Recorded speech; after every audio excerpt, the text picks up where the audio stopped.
Dans Origine, chapitre 26, au verset 1, il est dit ici, Sango épousa une autre femme noire, initiée, après s'être séparé de toutes ses femmes, car il renonça à la polygamie. Et la femme qu'il a épousée, une noire, c'était une femme initiée, nommée Etunkan, que eux, dans les Bibles classiques, vont appeler Ketura. Donc, vous comprenez par là. Maintenant, certains vous disent aussi, d'autres qui n'ont pas de substance spirituelle, vous dites que non, Ketura, c'est toujours, c'est Agar. Agar, donc, que Sarah avait chassé. Ils vont vous dire que Ketura, c'est Agar. Non. Ketura, ici, c'est pas Agar.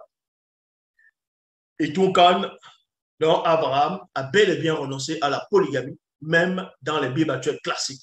Pour ceux qui vont approuver les versions classiques, pour ceux qui vont adhérer aux Bibles trafiquées, pour ceux qui sont adeptes aux religions dites révélées, en disant que Abraham était un polygame, mais dans vos propres versions trafiquées, on vous dit néanmoins que Abraham a renoncé à toutes ces femmes-là, il les a envoyées loin de son fils Isaac.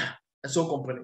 Donc Abraham avait renoncé à la polygamie. Pour ceux qui disent encore qu'ils vont aller dans la polygamie parce que c'était des choses des ancêtres, que Abraham lui-même a pratiqué la polygamie. Abraham, lui, à un moment donné dans son existence, il a eu le discernement de comprendre que la polygamie n'est pas établie par le grand ordre des choses. Est-ce que vous comprenez?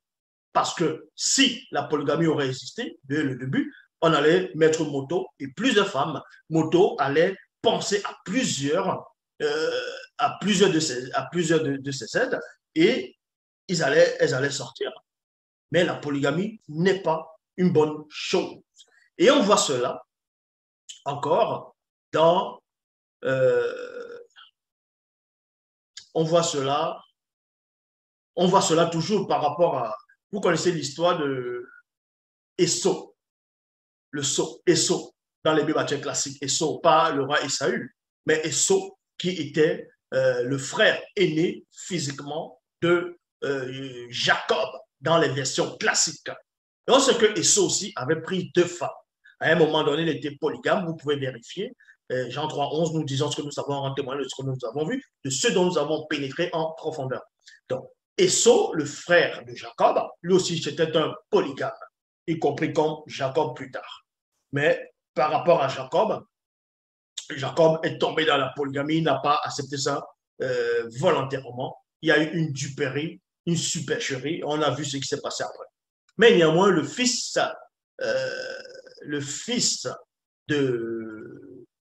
d'Isaac, selon les Bibles classiques, donc, Esau, lui-même est tombé dans la polygamie. Et après, il a renoncé à la polygamie parce que ses parents n'étaient pas d'accord avec ça. Et vous allez comprendre pourquoi, au moment où il renonce à la polygamie, ce qui va se dérouler. Donc, on va dans Origine chapitre 36, dans Origine 36, verset 3, il est dit ici, après avoir quitté ces 2 femmes non initiées, Jean 17, il, c'est-à-dire Benen Yodita, on va appeler Esau, Benen Yodita, épousa aussi Ebola Musinga, fille de Senga et sœur de Mon. C'est à cette période, vous voyez, que Moutatedi eut compassion de lui. C'est en quelle période Moutatedi a eu compassion de lui?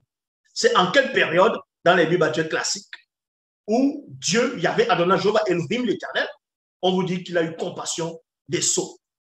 C'est au moment où il a renoncé à ces femmes-là, à la polygamie. Est-ce que vous comprenez? C'est en ce moment, quand il renonce à la polygamie, quand il renonce à ces 2 filles-là, maintenant il va prendre une seule femme, et c'est en ce moment uniquement qu'on vous dit que Moutatedi a maintenant eu compassion de lui. Donc, ici on va toucher par rapport à David. Donc, ce qu'on va appeler tendon. Parce que beaucoup de gens pensent à David en disant non, d'autres disent que David avait 500 femmes. D'autres diront que David aurait eu 800 femmes. Donc, d'autres 200, ainsi de suite, en fonction des consciences des personnes. Donc, ici, dans 2 Samuel chapitre 6 au verset 25, c'est l'histoire, comme j'avais parlé tantôt, d'Uri. Uri avait une femme qui, celle-là, est devenue plus tard la future mère de Salomon. David a couché avec cette femme, il a commis l'adultère. On va vous expliquer ce qui s'est passé. Parce que dans les versions classiques, on vous dit que quand le prophète Nathan est venu voir David, il a dit à David, en parlant que c'est Dieu qui aurait dit à David, je t'ai donné beaucoup de femmes, je t'ai mis beaucoup de femmes, je t'ai donné beaucoup de femmes. Si tu aurais voulu, c'est-à-dire je t'aurais rajouté même autant de femmes. Mais pourquoi tu vas prendre la femme, tu vas aller commettre l'adultère, tu vas prendre la femme d'une autre personne. Donc, dans 2 Samuel chapitre 6 au verset 25, il est dit ici, alors Ingissé qui est le prophète, le Moutapeda Moudi, donc ils vont traduire cela, ils vont donner dans les bibliothèques classiques sur la personne de Nathan. Donc, Ingissé dit à Tondo, cet homme riche, c'est toi. Donc, il a parlé à David sur une image, vous voyez, une image familière. Pourquoi? Par rapport aux animaux, parce que David lui-même, dans son enfance, était un berger. Est-ce que vous comprenez? Donc, il gardait le troupeau. C'est pour ça que quand le prophète vient lui parler, quand le Moutapeda Moudi vient lui parler, il va lui parler avec l'image familière que David lui comprenait facilement. Et c'est là où il vous dit ici, cet homme riche, c'est toi. Ainsi, Palmouta te dit, tu as été établi roi initié en chef consacré de Tombanebila. Je t'ai délivré de la main de Nyangui. Tu as été séduit à cause de la porte d'entrée que tu as laissée ouverte involontairement et à virgule. Tu as épousé plusieurs femmes. Tu as épousé plusieurs femmes, virgule. Je t'avais donné la loyauté de Tombanebila et celle de Soma. Bon. Ils ont pris ce récit, ils sont allés trafiquer. Ils ont dit que non, je t'ai mis beaucoup de femmes dans ton sein, donc j'ai approuvé la polygamie. J'ai voulu que tu sois polygame. Et beaucoup de biblistes, beaucoup de ceux qu'on appelle les chrétiens, des attardés, beaucoup de croyants, des religions dites révélées, qui vont aller prendre cette version, on va aller prendre ce passage de toute façon, David était polygame, Dieu, il y avait Adonai, Jéhovah, Elohim, l'Éternel, a approuvé la polygamie, et ainsi de suite. Donc, ils vont dire la polygamie, c'est une bonne chose. Or, Loba n'a jamais approuvé la polygamie, vu que c'est pas ce que le prophète à cette époque avait dit à David. Il avait plutôt dit à David que David a laissé, que c'est à cause de la porte d'entrée, certes involontairement, cette porte d'entrée, c'est parce qu'il a eu beaucoup de femmes. C'est parce qu'il a eu beaucoup de femmes. Il était polygame à cause de ça. À cause de ça, il a eu beaucoup de tribulations.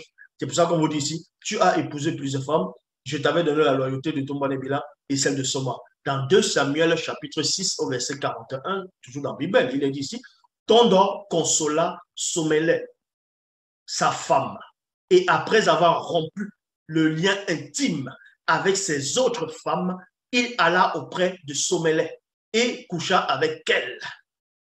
Elle enfanta un fils sous la tutelle de l'entité en charge des naissances et l'entité en charge de l'introduction dans le visible, qu'il appela Monmon, et qui fut aimé du verbe de Loba. Donc vous comprenez que David lui-même dans les Bibles classiques, on vous apprend qu'à un moment donné, David a pris plusieurs de ces femmes-là, il les a mis dans la tour. Bon, dans d'autres versions, on va dire tour, dans d'autres versions, on va dire une pièce, une grande chambre, ainsi de suite. Bon, une maison où il va les enfermer là-bas. Certes, il va pourvoir à leurs besoins jusqu'au jour de la mort. Donc, David ne s'est plus approché de cette femme-là. David lui-même a renoncé à la polygamie. Il a épousé Sommelait. Sommelait, donc, qui est devenue la maman de Salomon. Il a épousé, il est resté monogame, exactement comme son ancêtre direct, c'est-à-dire son ancêtre Moton, le premier homme.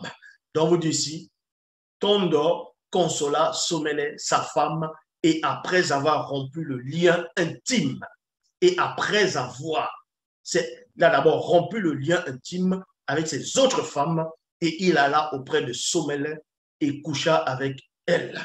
C'est pour ça que cette Sommelait, quand David avait couché, avait commis l'adultère, il avait déjà des femmes. Donc, en allant avec cette femme, la future mère de Salomon, il avait souillé, on va dire, temporairement cette femme, mais cette femme a été purifiée. Vous voyez? Et maintenant, quand David aussi a été purifié de sa faute, parce que l'enfant, le fruit issu de l'adultère, quand ce fruit s'est manifesté, ce fruit-là est mort après. Donc l'enfant qui est sorti est mort. Est mort. Et c'est là où vous comprenez que, donc, après purification de Sommelais, la future mère de Salomon, et de David, maintenant il va renoncer à la polygamie, il va se mettre en ordre, et c'est là où il va épouser, il va prendre légitimement la future mère de Salomon, et c'est là où Salomon va apparaître. Maintenant, certes, il y a eu un esprit familier qui a fait en sorte que Salomon aussi puisse être le plus grand polygame, l'un des plus grands polygames de la terre. Mais bon, qu'est-ce qui s'est passé?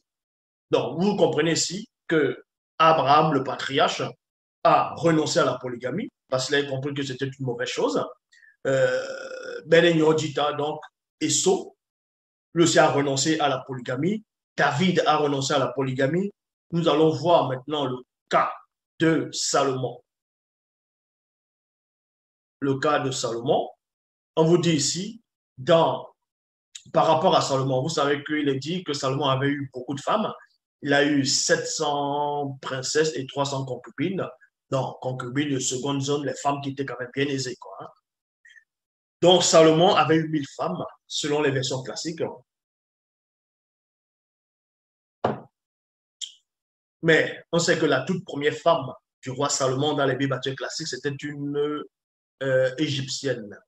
C'était une égyptienne. Oui, c'était une égyptienne, la toute première femme de Salomon dans les versions classiques. Et Salomon, par la suite, il a eu beaucoup de femmes. Il était un véritable polygame. Est-ce que vous comprenez? Mais néanmoins, ce Salomon aussi, beaucoup de personnes vont juste s'arrêter sur la sagesse qu'il avait, le nombre de femmes qu'il avait, et c'est tout à peu près.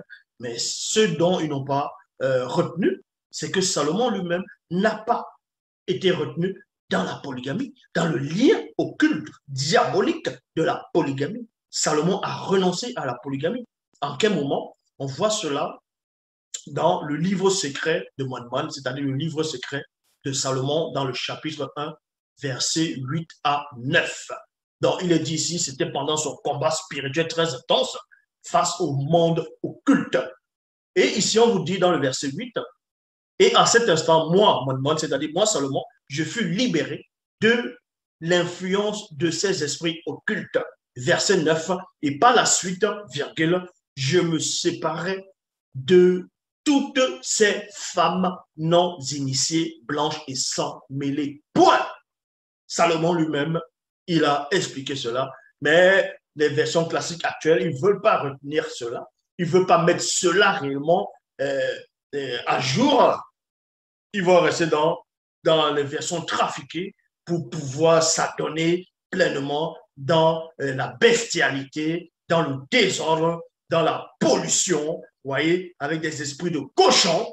C'est pour ça les esprits de cochon et des satyres.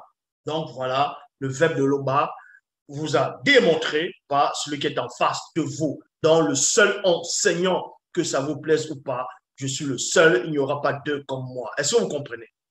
Donc Loba, c'est encore glorifié